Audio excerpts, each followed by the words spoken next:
So as of the recording of this video, the NBA season has not yet started, but tonight we're going to see the official lineups of all the new teams, how new players perform now that the spotlight's on and the cameras are rolling.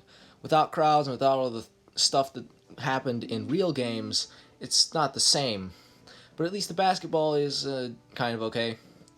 From what I've seen so far, it's actually amazing given all of the rust that the players are going through and must have accrued throughout the time that they've sat out. Many players have sat out because of injuries. Many players have sat out because of coronavirus concerns and social justice concerns. And many players have been signed because of all those players that are sitting out. Nearly 30, actually. So who's sitting out? Who's coming back? And how will these little roster tweakings affect team performances in the most ambitious experiment in NBA history?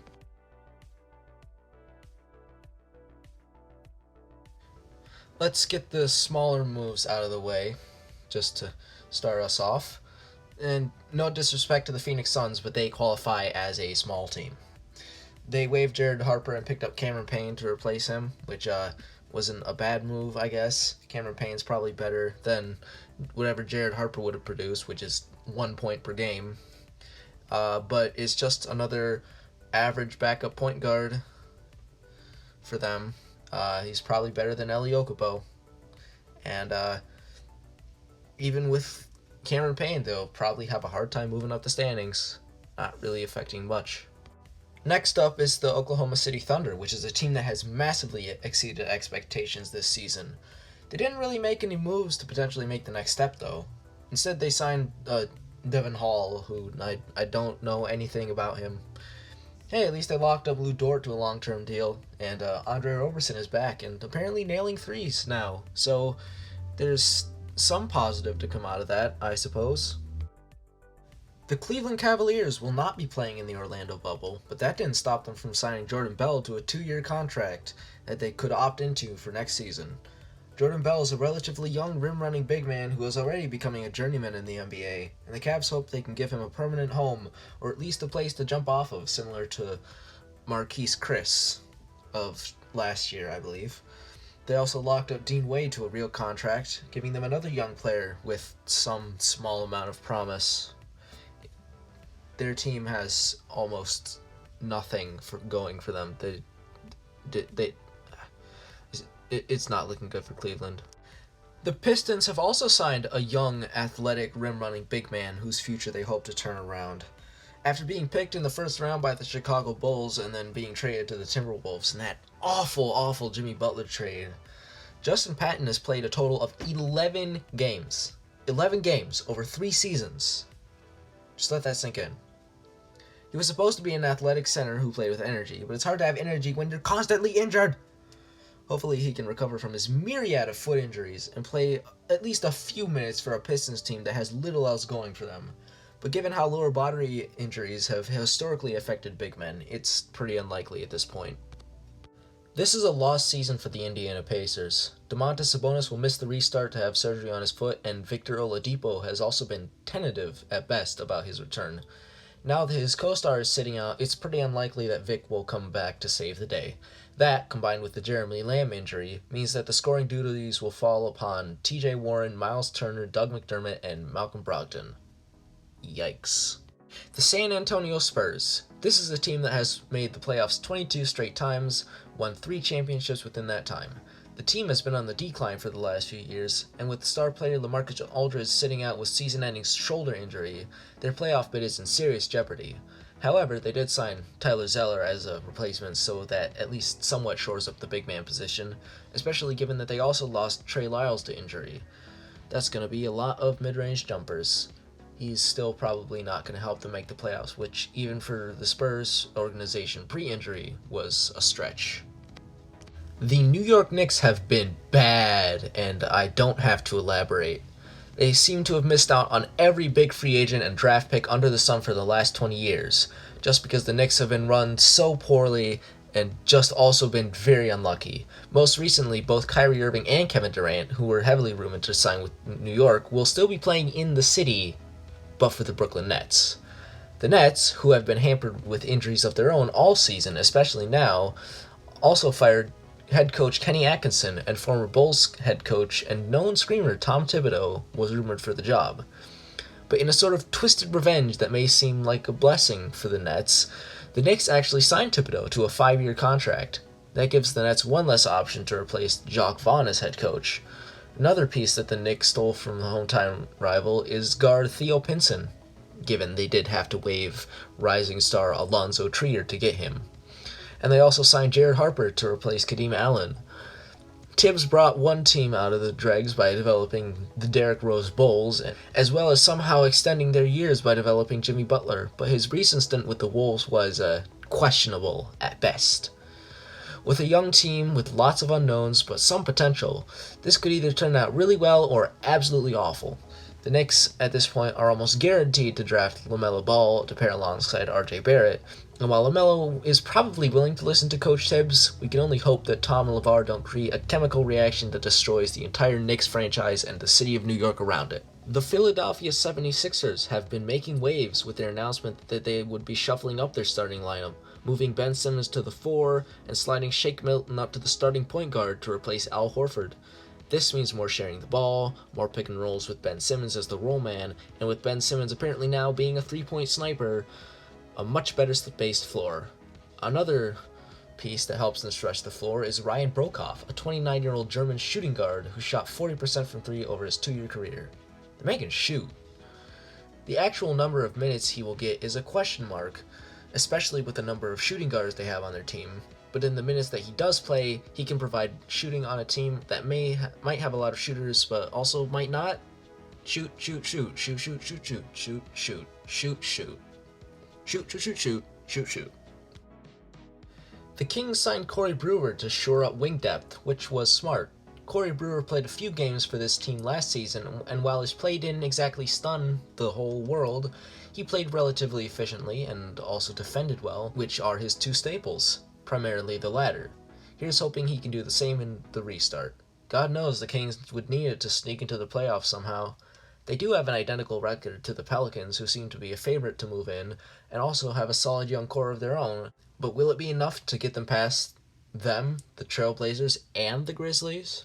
Speaking of the Pelicans, they may have one of the most interesting stories for the whole NBA restart. Some might say that the only reason the NBA even had the 8-game season finale was to will Zion into the playoffs, which, come on now, of course that's true. The Pelicans have had an impossibly easy schedule that makes them look like a shoo-in. But Zion leaving the Orlando bubble for a family matter could have thrown a monkey wrench into the NBA's plan. When he returned, he had to quarantine for 10 days, then test negative twice. Both of Zion's tests came back negative, so he was back in time for the first game of the season, which did not go quite as they planned. 2-point loss to the Jazz is not how you want to start out a season. But they did make some small free agency move to assist in this bid, signing Sindarius Thornwell to replace the injured Darius Miller, as well as Josh Gray, a player who opted out due to a positive COVID test. Thornwell is a solid shooter, while small for the 2-guard position, and is likely to have a small role in spot minutes. I can't help but hope that this young team makes the playoffs, and if Thornwell breaks out even a little bit during the restart, I'm all for it. Another team vying for that elusive 8th seed playoff spot is the Portland Trailblazers. With both Jusuf Nurkic and Zach Collins returning from injury, this team has looked very good in their scrimmage with the Pacers and other teams. They only lost the Pacers scrimmage by 3 points. But they're getting their chemistry back. Unfortunately, 3-and-D forward Trevor Ariza has decided to opt out of the Orlando bubble to spend time with his son as he battles in a custody case with his former wife. To replace him, the Blazers signed Jalen Adams, but Zach Collins and Jusuf Nurkic have more than made up for Ariza's limited production. Throw in Carmelo Anthony's scoring and potential of Penny Simons and Mario Hezonja's apparent resurgence, and this is a team that could not only make it to the 8th seed, but could even push the Lakers in a 7-game series. The other LA team, and a team that actually has the potential to win a championship, is the Los Angeles Clippers. While the team has some great top-end talent, a 1-2 punch off the bench in Lewis Williams and Montrezl Harrell, and two larger-than-life superstars in Kawhi Leonard and Paul George, their overall depth is somewhat lacking, especially at the center position, currently being filled by Ivica Zubac and Montrezl Harrell, two solid players who fit the roles they're given. Zubac is the more well-rounded of the two, and Montrez is the better scorer, but both are limited defensively. Also, both of them were out of the Orlando bubble for some period of time. Zubac, who stayed out for unknown reasons and was quarantining for some period of time, and Harrell, who left along with Patrick Beverley for personal reasons. Lou Will also left the bubble for personal reasons, and guard Landry Shamet had tested positive for the coronavirus. Zubac, Beverley, and Shamet are back though, so that gives them some amount of depth. Even when their big men come back, their front court is still lacking defensive ability. Joakim Noah, former Defensive Player of the Year and 35-year-old journeyman, can change that. Joakim is still a player who, even at his old age, can still block a shot, play smart defense, and probably most importantly, provide mentorship for the Clippers' relatively young front court. While he probably won't have a big role, his experience and leadership should at least help their centers play better defense. And if the big men can't handle it anymore, the Clips can just put in Noah for 15 minutes and hope for the best. The Clippers may have something of a hole at the center spot, but then again, Jordan's Bulls won a championship without a good center. And coincidentally, this Clippers team is the closest thing to Jordan and Pippen that we've seen since Jordan and Pippen.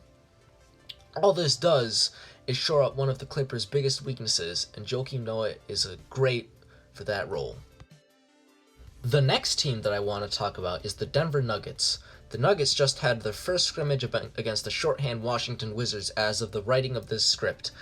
In the game, they started a super big lineup, mostly due to many players sitting out due to injuries or injury concerns, most of whom returned for the next couple of scrimmages and showed out pretty well. They started Nikola Jokic at point guard, and Bol Bol made his debut and looks like a beast, and not a single player who started was under 6'7". They probably won't run this lineup much though, but I will talk about it in a future video. However, to make up for all these injuries, they signed PJ Dozier and Tyler Cook to fill out the roster, in case of something like this happening, of course. Two solid young players without much potential but with a little bit of NBA experience, and if you really need them to play, they can go in and get a couple buckets. They also signed Troy Daniels earlier in the season, who is a solid shooter and defender at the guard spot, which is a position at which the Nuggets are not lacking. But the scariest part about this team is still the potential of a front court or even back court of Bol Bol and skinny Nikola Jokic. Let's take a break from all this positivity and talk about the team that the Nuggets dominated. The Wizards, unlike the rival G League team, the Nets, have no hope of making the playoffs pre-restart, and now, to quote the legendary Joe House, have a 1.5 NBA players on their team. Uh-oh. Bradley Beal, who averaged damn near 30 points a game this season and basically was their offense, will be sitting out to prevent injury. John Wall, who is still recovering from his Achilles injury, will also sit out. And Davis Bertans, a 42% three-point shooter on high volume, is sitting out, also because of injury concerns.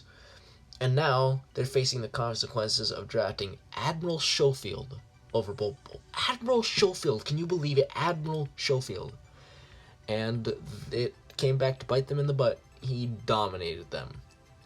That's 16 points, 10 rebounds, and 6 blocks. And having Bol would have at least given them a glimmer of hope in terms of young talent. A starting lineup next season of Wall, Beal, Rui Hachimura, Davis Bertans, and Bol Bol could have been very entertaining at the very least. But to make up for this massive mistake, they have signed backup guard Jerry Grant and professional accountant Gerald Uhoff. I was kidding about the part where they made up for the massive mistake. That'll never happen. Now, with a season basically thrown, they can play their terrible young players lots and lots of minutes, but oh wait, they can't even completely do that since Gary Payton's son got the virus and won't be playing. On the bright side though, this will probably force Scott Brooks to finally give Troy Brown the minutes he deserves. The Dallas Mavericks are one of the fastest rising young teams in the NBA right now, right behind the 76ers, the Nuggets, the Pelicans, and of course my Timberwolves.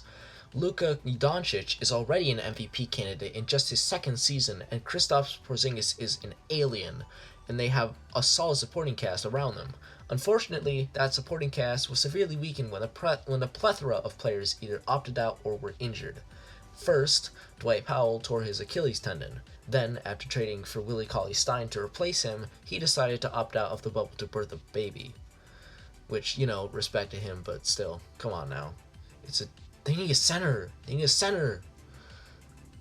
Then, for a period of time, it seemed like replacement starter Courtney Lee would be sidelined for a calf injury, but it appears he will return from the restart. The player who he was replacing is none other than Jalen Brunson, a very good three-point shooter and point guard for them when Luka is not officially playing point guard.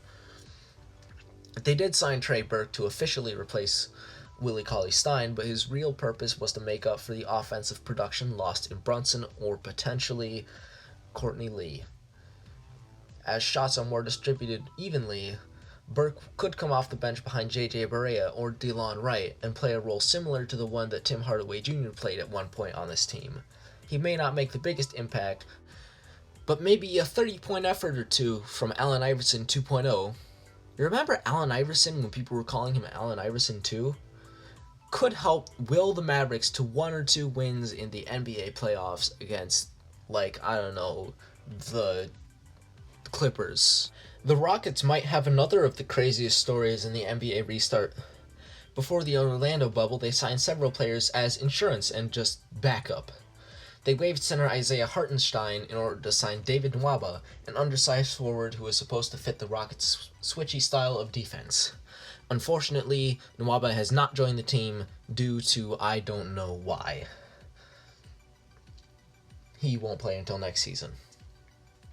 In the middle of the season, they also signed forward DeMarre Carroll and tweener Jeff Green, who is expected to play small ball center for the Rockets. Green has been solid, but Carroll has struggled so far, especially from 3, where he is most needed. Over COVID free agency, 36-year-old wing Thabo Sefolosha opted not to enter the bubble to spend time with his family and avoid the virus. To replace him, the Rockets signed Lukemba Amute, a defensive specialist with a history with the team. Then, the bubble happened. To begin with, neither James Harden nor Russell Westbrook traveled into Disney with the team. Then it was revealed that Westbrook had contracted the virus that shall not be named, opening up possibilities that James Harden also has it, and that was the reason that they both stayed away from the bubble. However, whatever the case, the Stars and Lukemba Amute, who also stayed out of the bubble, have quarantined enough to return, and James Harden has certainly just had an amazing game a couple nights ago. So clearly, no virus is affecting their play. Also, Mr. 2 years away himself accidentally broke NBA quarantine rules since he opened his quarantine room door to get a breath of fresh air during his quarantine period, meaning he has to quarantine for even longer. It's no great loss for the team, but it's certainly going to affect his mental health along with his continuing development. Like and subscribe for a 3-point docu-series about how Bruno Caboclo is still the next Kevin Durant. Also, Austin Rivers left for a family matter. So the lack of Caboclo sucks, obviously, but he won't be out for long, which is more than I can say for Thabo and David. But Lukemba Amute fits the Rockets' style perfectly. He can defend positions 1 through 4, shoot the corner 3, and he can fit seamlessly with any fax machine in the Rockets' office. Also, if Jeff Green continues his great play and DeMarre Carroll ups his production, the Rockets' Dark Horse championship chances just increase by just that much. But the real question is how the system itself will work once the seeding games actually start.